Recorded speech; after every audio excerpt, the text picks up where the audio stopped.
Good evening. You're listening live to the Xtreme Movie Show. I'm your host, Rob. Alongside me tonight, I have from the Great Midwest, the 30-something RDV, and I have from the Central Florida area, Radio Daddy, aka Professor Pixel, the young 20-something, maybe not old enough to drink, aged Generation Y, or whatever the hell we call him these days.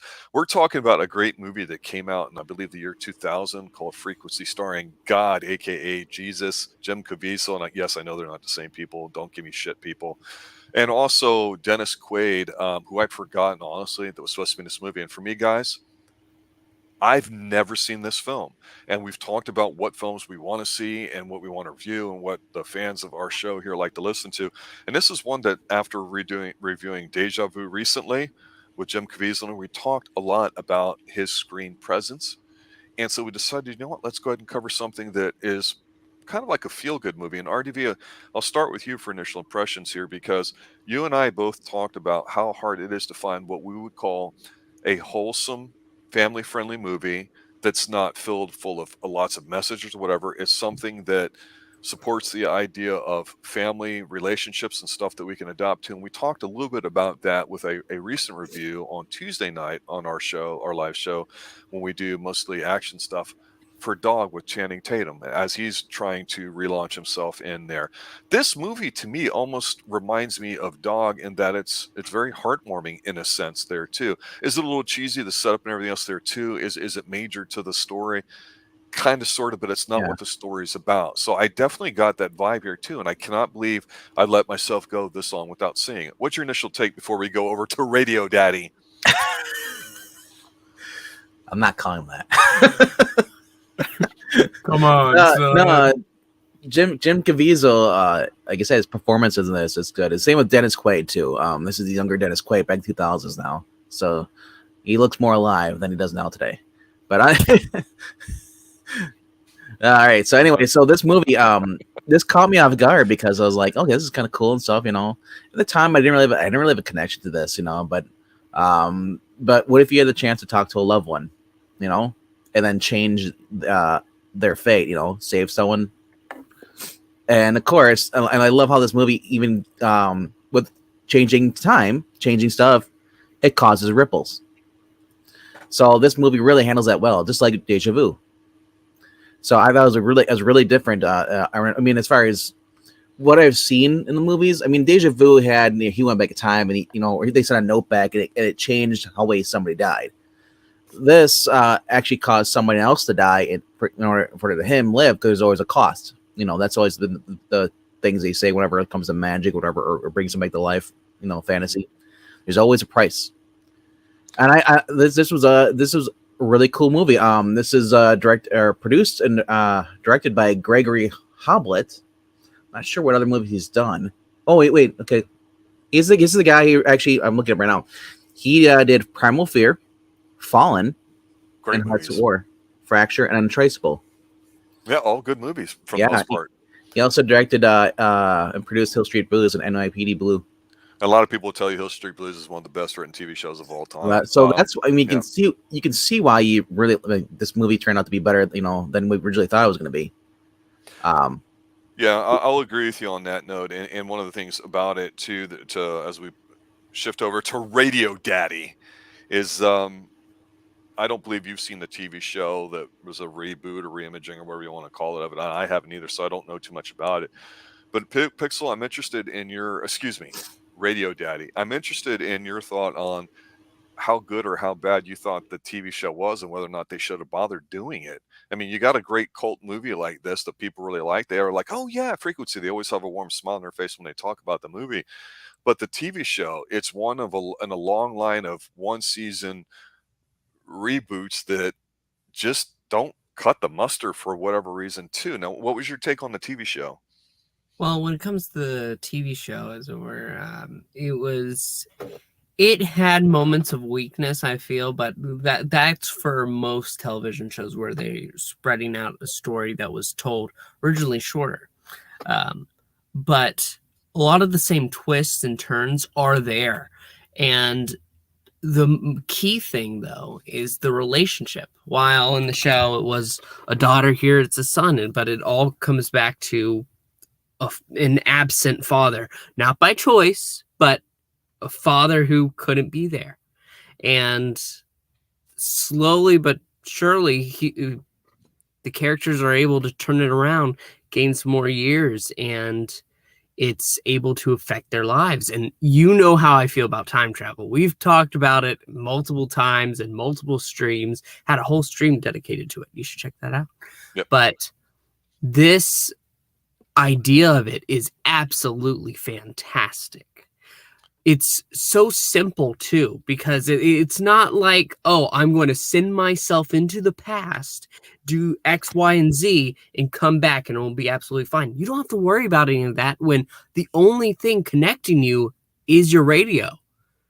And the idea of being able to change the past only by giving like a slight warning is astounding. And it does mess with the timeline a lot, but it doesn't at the same time in the way we usually think about it, which is absolutely brilliant. So when it comes to this concept of it, I pop for it. I really do. And I think that both the movie and the show are really solid in their own ways.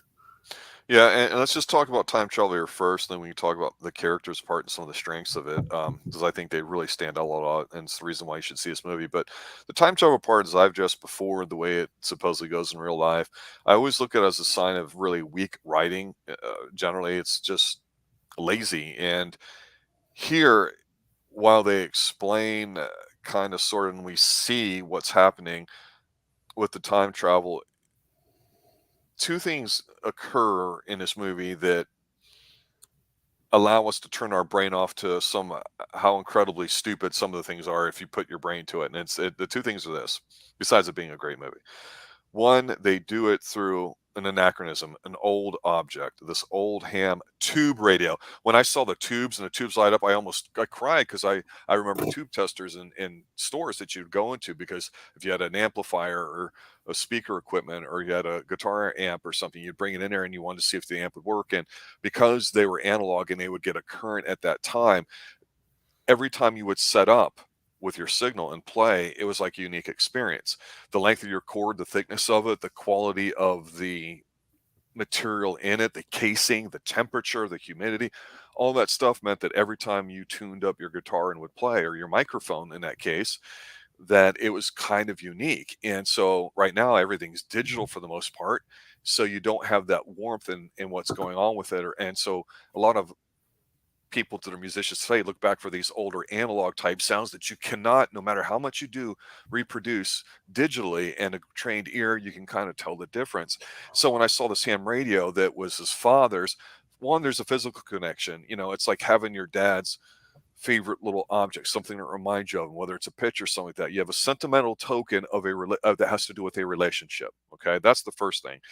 The second thing too that I think really helps out with the time travel bit is, and I'm gonna go to you, RDV, for this because you mentioned it first. I'm gonna sum it up this way: actions have consequences, and that's the adult way to describe the cost you have to pay for things to work out. And that doesn't mean, hey, oh, just tell me what the price is and I'll pay and everything's hunky dory. No, it's like the monkey's paw from Edgar Allan Poe, or any fable over the years, that when you become an adult, you realize the world requires a heavy price. And that's just for the opportunity to maybe get what you got. And so we start off with what I think is a great thing, and that's this. They set up the characters. It's a 2-hour film. So we see a lot of the family stuff that they don't even rush, but you're already watching two timelines at work: the old one with his father and the new one with Jim Caviezel. And so the time travel is not what we care about. It's the relationships and how they're going to change. And to kind of parrot what Pixel said, excuse me, what Radio Daddy said, the idea that, you can have the course of humanity change by a conversation between two people, as opposed to, I'm going to go back and stop the blah, blah, blah, or something stupid like with money or some other physical thing. Here it's about family love and a relationship. And I don't want to sound too cheesy here, but that's what we care about. So we don't care about, the world becoming a better place for every human beings, because we don't care about the world. We care about the immediate people in our family that are next to us. And we know them through Jim Caviezel, who decided he was not going to be a firefighter like his dad, but a detective who's investigating something. And yes, that comes into play. So RDV, on to you there too. When we talk about this film being 2 hours long, it's kind of long, and I know you're not necessarily caring for it. I felt like this film had a pretty deliberate pace there too, but in terms of the way they were doing Dennis Quaid's character and all that, what would you like to say? Well, I'm just gonna say right now, straight off, I don't want to glamour over this thing. He's using a Heathkit single band ham radio. Sold after this like crazy, but only because they're Pawn Stores, because sadly they discontinued production back in 1992. So the one he's using here, it looks like it's from the early 40s model, their first model that his dad had, and that would make sense because thinking how old his dad is, or it could have been his grandfather's. Anyway, and the fact that he's on a race against time, because he's only able to talk to his dad during the Aurora Borealis. He's got, and once that, basically the polar lights, once that's done, he won't be able to talk to his dad again. So I like that aspect. He's got to race against time to get this done. And the whole movie is a suspense thriller thing, because he's got to find out what goes on, because what he does with his dad, he manages to save his dad alive. Yes. And then because this, it causes his mom dies. Yes. You find out that it was a murder. His mom was murdered. So then he has to figure out who murdered his mom, going through all this stuff, and just getting help. And is this like the whole strain? Because at first he has to try to convince his dad it's him, And at first neither one of them believed each other until they started talking and sharing things. And he's like, well, I'm staring at my son right here. John's right here. It's like, he's a baby. Like, you're not my son. Right. Yeah. So he has to and then they share things, and they finally, when they do convince each other, trying to save their mom's, prevent their mom from being murdered, his dad in the past and him in the future, both fighting against the same guy. Yes.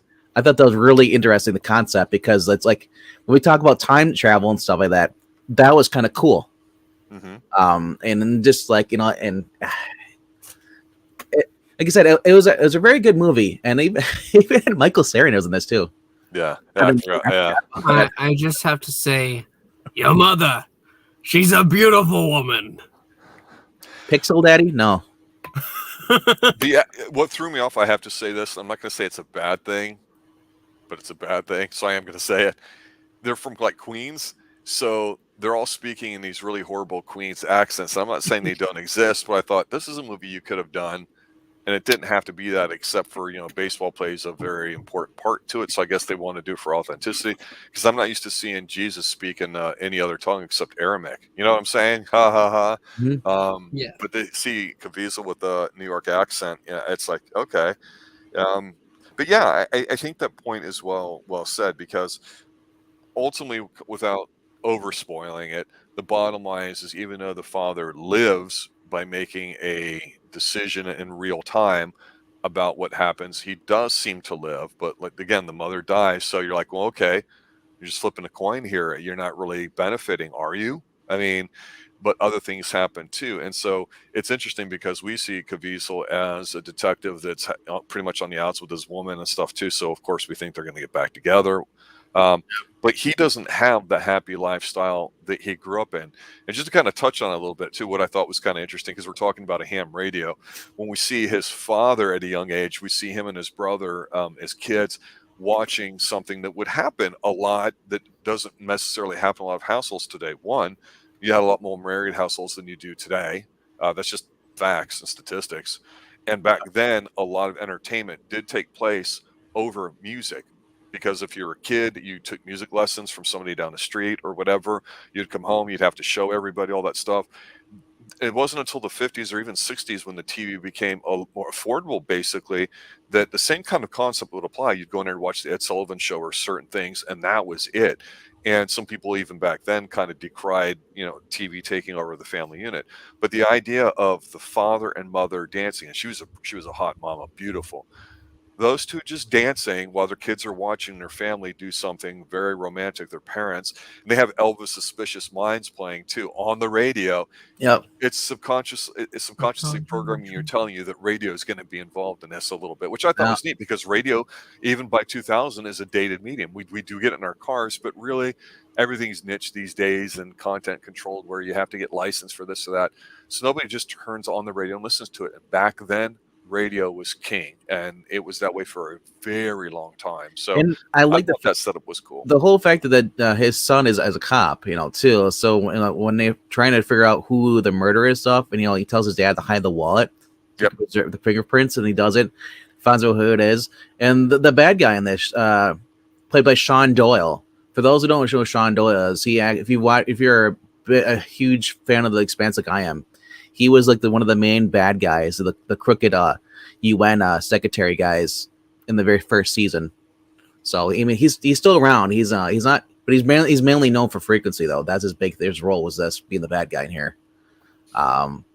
He's also been in a couple of ones too. There's been a lot of shows he's done stuff, but he was in Fargo. He played Vern Thurman in the TV series. So if you watch Fargo, you might remember from that. But I didn't really think of him as like a heavy. He No. was just a convenient, yep, not red herring, but the convenient MacGuffin, as people would call it, in a way. Yep. That they had to do it. But I thought what they did with him was pretty cool because he's in two timelines simultaneously trying to figure out things. And I thought, hey, that's a nice, interesting consequence. Is that okay? Maybe you save your father and your mother dies, and you're trying to figure out how to save her. But hey, in the meantime, bad, evil serial killer guy here is still alive, and that's a consequence that he's now going to come after you in both timelines, right? Well, the I other mean, thing that's- too is that's kinda cool. when he gets like hurt, you see it on his future self, the present self. Yeah. So I thought that was kind of cool. I love that concept. If you get something happens to you, it'll appear like you'll be missing a finger or whatever. If something happens, I just want to say to Slither Claw that give it 20 years and there will be a frequency with cell phones. I'm telling you. Well, if that was I segue off of that, I'll say two things here, Radio Daddy, and that's this. I think it was Heidi Lamar that was an actress, but also a super smart guy. I believe she died here in Central Florida. And as everybody knows that are fans of the Xtreme Movie Show, I do broadcast live from the Pine Hills Palace just west of Orlando, Florida. I believe it was in Altamont Springs, technically Castleberry, for those familiar with the area, that an older electrician guy that I knew that I worked within private industry would do private service calls as a consultant before he was working on a contract job with me. And he went to go see this old lady in an apartment whose eyesight was so bad she couldn't see anything. And they had conversations about, ham radios and all sorts of stuff. And it's a very niche conversation because nobody knows what that stuff is today. And even a young engineer in school today is not going to appreciate all this older technology for the most part. It's all digital, not analog. And they had a conversation, and she thanked him, was very polite. And I said, well, who was it? And he told me, I'm like, you know who that is, right? And he goes, I thought so. And very interesting backstory with some women in science there too. But here's the thing, if it wasn't for her and some other women, you wouldn't have like cell phone signals. But the more present thing to your comment, to be a smart ass here, I like to sometimes talk a little bit of finance or economics on here. The whole thing with cell phone systems now having satellites is a huge deal. You have Elon Musk with Starlink beaming your transmission there. So if you go in and out of a cell phone range, instead of towers here, whatever, you can have them up in cell phones. There's billions of people that don't have access. So if you could put everybody in Africa or China on a $10 a month plan on a basic thing, you've got a bunch of different companies right now racing to do that. And that's the next big thing. And of course, people flock to Elon Musk for certain reasons, but I don't know how you could do a movie like that today. And even 22 years ago when this came out, and Radio Daddy, you can speak up on this, the whole ham thing, like RDV was saying, which probably is something from the 40s wartime type of thing. I'm sure that thing was built and would last forever as long as you had the occasion. They were using that. They were using that in the war. Towards the end of the war, in the middle of the war, they used it in Vietnam. More versions like that in the Vietnam, because it basically uses your radio signal, your AM broadcasting. Yep. You send messages. So, but just for Pixel's comment, we're gonna make him watch Cellular. Cellular. That's a fun one, actually. It is. That's a lot of fun, really. You like it cell phones? was a joke. I didn't know he actually. That's like an tried to A-level do movie it. action. That's a Tuesday night stream there too. But no, Radio Daddy, tell me how that makes you feel. That makes me feel very, very uncomfortable because the idea of a cell phone version of this, when they made this a show, I talked about it before. When they made this a show, they at least kept the important elements. So I didn't realize there was already a movie that did that with. Oh no, it's similar to this, but it has all to do with a cell phone and Yes, it's you not a save somebody. reboot, but it's the same thing. It's let me just call in the past. No, it's not calling the pass. It's Kim Basinger, Chris Evans, and Chris Evans gets a phone call from a desperate woman needing help because someone's been kidnapped, and he has to like basically help her out. And Jason Statham is the bad guy. Oh, okay. It's good. It's good. But no, but instead of making you watch that, we'll watch Phone Booth. Oh no. Colin Farrell and Kate or something. And Well, Katie. maybe. Oh. Well, here's the thing, though. I mean, this movie. Let's just bottom line it here. It's a very good film, and there's a lot of reasons to watch it. I think the description that leaked out last week about how we might take it, sentimental, is a good one. I will simply say this without getting too graphic if somebody hasn't seen it and wants to.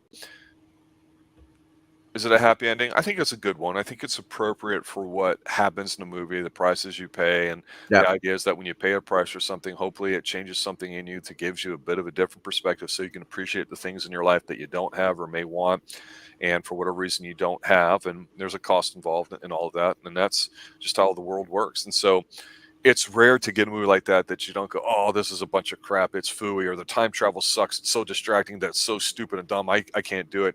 Because again, they create characters that we can at least identify with and in some way feel a little warmth to. And I want to talk about Dennis Quaid for a moment, because when I call him a B-level actor, I don't mean it in any disgrace. He's a guy that can appear in something, elevate it. You call it a bit player, role player, where you want to be. He doesn't dominate every scene or has to. Like it would be very hard to put Tom Cruise or certain actors in a role that is just very, 5 minutes and that's it. It really is. And I think Dennis Quaid, we haven't really talked about a lot, but he's been in a lot of things. He's very solid. He's a very likable guy. And so seeing him in here, like you were saying, RDV as the father, I went, oh my God, it works. I felt the casting really helps. And I think if you would have went with Kevin Costner over this movie, I wouldn't have liked it as much, because Dennis Quaid, he is like, he's a good guy. He's always played the good guys, except for that Neighbor movie. Like I said, I always say to this day, Dennis Quaid was wasted. He could, as far as a character, they could have used him for the first Super movie, Green Lantern. He's a great Hal Jordan. Yeah, and with time travel, we're on a bit of a Jim Caviezel kick here, and it also has kind of do with time travel, so frequency fit right in. But go ahead. I was just saying, like, this is a good movie. Is we also get introduced to the girl from Lost, who plays she plays what's her name on Lost? She played Juliet Burke. She was the one. Oh, I thought she looked familiar. Yeah, okay. Her name's she plays Juliet here, John's mother, Elizabeth Mitchell. That's the actress. Okay. So that because I remember seeing her. I'm like, oh yes, she did this, and then she did Lost. Lost in 5 years or 6 years later, 2006. Yep. And then she was on V, and then I was in the show Revolution, and then Dead of Summer with 2006. So she's been in a few things, but like I was watching this game, like, wow, she's really young in this. Yeah, and she's that one that has that look, like she's got the crazy eyes. Yeah, you'll know her when you see her. You know who it is. Yeah, she's the tough blonde on Lost, the one that was dating Matthew Fox's character. Yep. And then end up with the better guy, Josh Holloway. Yeah. No, I was just gonna sit there and say it's hard to take a movie seriously on time travel, because time travel is such a heady concept with what happens and stuff, that when you talk about it, it's an intellectual conversation, and people don't go to movies for that for the most part. Because if we talk time travel movies, people do, Loopers mentioned here in chat, and that was an entertaining movie, and that's one reason why we go. Do you know what I think of first, though? When you say time travel, everyone always says this too. It's 12 Monkeys. That's always the movie goes to Bruce Willis. I hardly hear Back to the Looper. Future comes to my mind first, but to me, most recently, and it's been a little while, and I debate about this because it's such a small film that nobody's seen it, but to me, one of the best time travel movies, without question, is an independent film called Primer. I think it was fantastic. Loved it a lot. I had a recommendation from a friend of mine, and it was a nice watch, but it's one of those movies where I go, man, I don't think anybody's going to give a shit about us talking about it, really. It's not mainstream, but they treat it like time travel is the number one thing, and that's a hard thing to do because again, it's not characters, it's not relationships, and yeah, it might do stuff, but there's always the money thing. How do we get enough capital so we can do whatever the hell we want? Our life will be easy. Again, that's a bit lazy, and there's an element of that here in Frequency, but it makes sense. Oh, I've never heard So this it's hard movie. to do it. It's like I say, Look it's it up. super small budget. Oh yeah, it's number one for me if we're just talking time travel. But as It a movie was. you're gonna want to Oh watch my over god! and It over is a again. super small budget, but it made $841,000 on a $7,000 budget. 100 to 1 almost. Yeah. Primer, yes. Ed Burr is. And there's really no one in there that's like famous. At least I know, I'll recognize in there.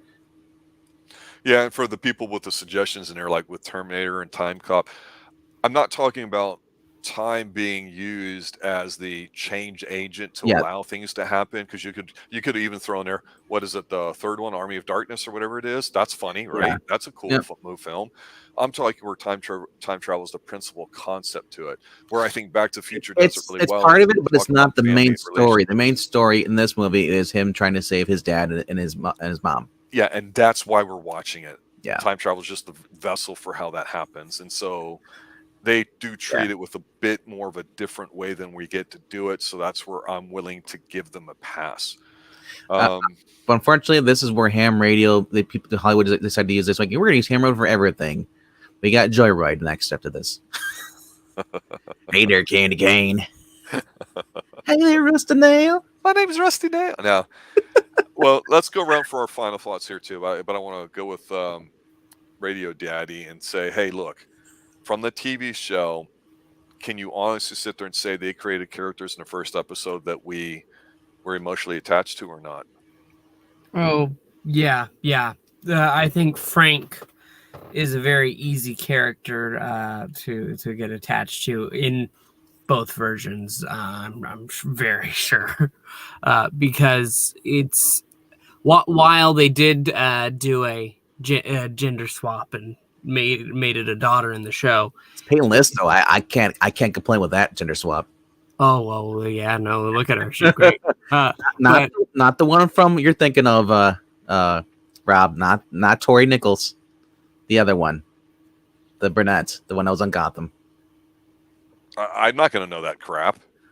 Well, she's older. She was in the Peyton List, I think. Peyton List. There's two Peyton Lists. There's the younger one who plays Tori Nichols on a Cobra Kai, and then this is older brunette one. Oh, yeah. Well, she's from Tomorrowland or something, or not. You're Tomorrowland. just saying that because I'm Team Tory.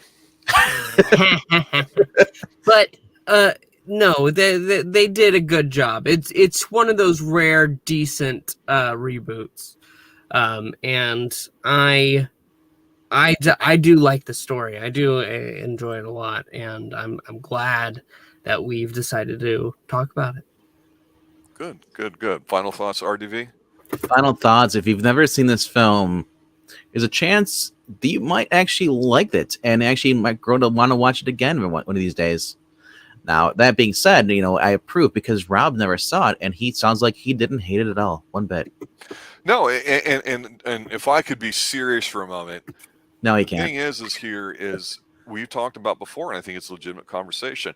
Yes, we want to be entertained when we want to see film. Yes, sometimes we're in the mood for violence or gore or the occult or sports or comics or whatever it is that gets us off or what we're in the mood for. So that's cool. Some of us like intrigue. Some of us want intellectual crap. I mean, that's the beauty of film and television, is that you can find stuff. And in today's world, we're getting 4 or 5 times as much crap being made. Even if most of it is crap, you can still occasionally go, yeah, it sucks, but it's my guilty pleasure. And we all have them. But it really is hard to find a wholesome entertainment that anybody young to old can watch without being completely watered down, where you go, they're really playing it safe. I mean, here, I agree with you. This, to me, it's not a romance film per se, but it's family friendly. But there's definitely a thriller element to it that it's not to be taken lightly. I won't lie. This is a movie that made me tear up more because my dad being passed away, 6 years ago, and I had a way to talk to him. Yeah, I take it. And it's something we can all identify with, which is the whole point to it. It's about relationships, and that's I can't identify with Terminator. Well, some would argue that a movie can be done well and you can appreciate it and would like to watch it due to it. That versus, well, I just like watching it because I So- really like the character. So here's what's funny. I'm in the production notes on Wikipedia. Always take it with a grain of salt. But apparently they're saying when this movie was greenlighted back in January of 1999, Sylvester Stallone was rumored to be taking the role of Frank Sullivan. But he felt a deal or dispute over his fee. He didn't want too much money. And then Rennie Harlan was rumored to be the director, but then Gregory Hobbit read the script, and then 18 months after his father's death, so basically the guy who's directed this, he had just lost his father 18 months ago. Right. So that's why this movie got a lot of emotion. Like this, it was really heavy, and it's like really great because he actually cared about the project. Yeah. What were you going to say, Radio? I was going to just go ahead and say, well, let's be if Sly Stallone was the one who was picked up for it, then you might have seen an Unk Pixel 3 here.